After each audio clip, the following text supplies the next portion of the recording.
Matheus Fontes, excelentíssimo professor McCracken, que eu tive o prazer de ser aluno dele na graduação no Mackenzie, ilustríssima doutora Jéssica, advogada do Google, prazer mais uma vez reencontrá-los aqui. Excelências, eu vou começar pelo final, eu vou alterar um pouquinho o que eu iria falar, só corrigir uma pequena impropriedade cometida pela colega, pela brilhante colega, uma sustentação exemplar que ela praticou aqui, que nossa cliente, excelências, a apelada, ela não quer o cheque em branco.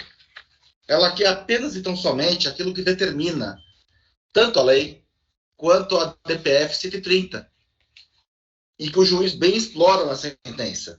Eu vou tomar liberdade de ler a página 584 da sentença, excelências. Em suma, tem a autor o direito de julgar o que bem entender no canal, respondendo por ofensas e agravos que eventualmente venha a gerar, não podendo requerer por políticas que interfiram no conteúdo do canal da autora. Isso não é um cheque em branco, isso é totalmente diverso de um cheque em branco. A gente não está pedindo uma exclusão, em momento algum, excelências, a apelada requer uma exclusão de responsabilidade civil ou algo que o valha. Qualquer usuário da plataforma, YouTube, Google, Facebook, Twitter, entre outras, responde por aquilo que fala, por aquilo que pratica dentro da plataforma. Tá? Esse é o primeiro ponto. Segundo ponto também, que a meu ver, é um tanto quanto inapropriado você tratar... Claro, a questão também é contratual. Obviamente que a questão é contratual. Mas tratar como uma mera questão simplesmente contratual se você não está contente, você simplesmente sai da relação contratual. A relação é contratual, mas também é consumerista. Então, seria a mesma coisa que o Banco Bradesco, ou qualquer banco, virar para Vossa Excelência e falar, olha, você quer colocar o dinheiro aqui no banco? Então, Vossa Excelência aceita pagar uma taxa de manutenção de R$10 mil ao mês. E se não aceitar, você pode sair, você está livre. As redes sociais, Excelências, YouTube, Twitter, Facebook, Getter e outras, principalmente após o advento da pandemia, tornaram-se a ágora, tornaram-se a praça pública. Por que nós hoje estamos fazendo uma videoconferência com sustentação oral? Há 2 ou 3 anos, a sustentação oral seria presencial, seria física. E hoje não, ela se tornou um ato feito à distância. Por quê? Porque ainda vivemos com o risco de uma nova pandemia, etc. Esses são alguns pontos, excelências. E eu queria abordar, claro, a questão contratual, obviamente que a questão contratual também, mas a gente tem que lembrar que o contrato ele se submete ao Código de Defesa do Consumidor, ao Marco Civil da Internet.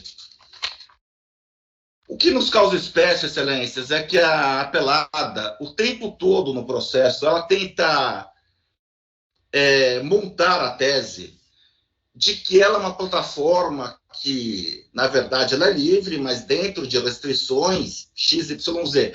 Restrições um tanto quanto herméticas. O contrato não é claro, excelências. Não é claro sobre o que pode e o que não pode ser dito. Tá? Mas o que eu acho bastante interessante, eu tomei a liberdade de corrigir na minha petição de contrarrazões o processo 104-2970-62-2018-826-0100. Esse processo foi escrito pelo brilhante advogado, notório conhecimento que ele tem na área, professor Renato Oxyblum, e ele representa o Instituto de Me Cuida, excelências.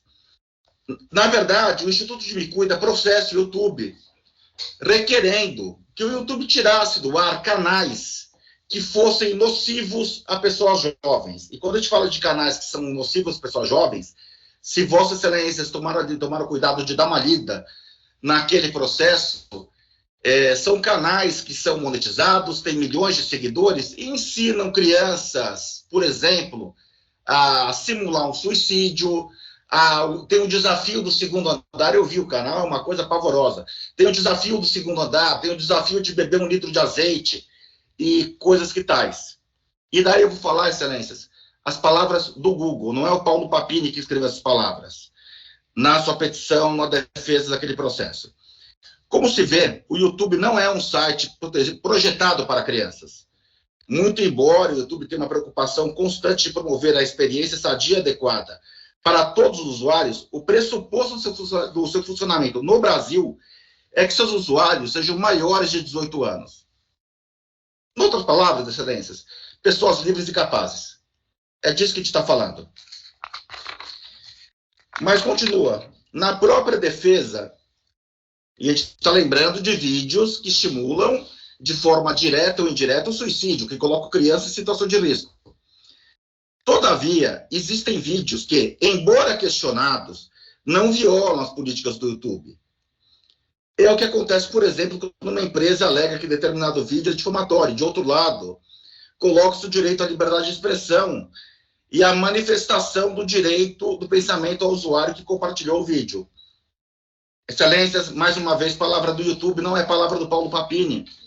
Eu não inventei esse texto aqui. Caberá ao Poder Judiciário exclusivamente, aqui eu faço grifos nossos, a função de dirimir o conflito. Data máxima vênia, excelências, que pese a visão contrária da minha nobre colega, data máxima vênia, e como próprio fala o YouTube, no final desse parágrafo, que está na folha 688 das contrarrazões, isso é o artigo 19 do Marco Civil da Internet, pura e simplesmente.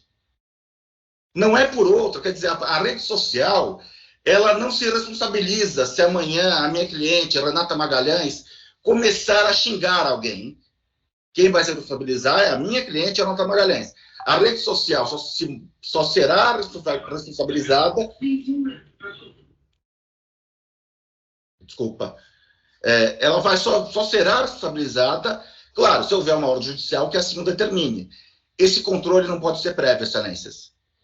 O que está sendo feito hoje, com um nome bonito, com um nome pomposo, com um nome de cláusula contratual, e a gente pode chamar do que quiser, mas daí a gente tem que lembrar o bardo britânico, o perfume de uma rosa, o nome de uma rosa não se altera. O perfume de uma rosa não se altera pelo nome que se lhe dê. O nome disso é censura, excelências. O nome disso é censura. Não há diferença alguma. Só que antes as pessoas liam jornal escrito, hoje as pessoas veem internet. Então, antes, o Departamento da Justiça, o Ministério da Justiça, do governo militar, um tempo que, graças a Deus, passou, ele falava, olha, você não pode ver tal filme. Hoje, quem pratica essa censura é o YouTube, é o Facebook, é o Twitter. Com isso, eu encerro minha manifestação, excelências, requerendo a manutenção integral da respeitável sentença de mérito. Boa tarde, excelências.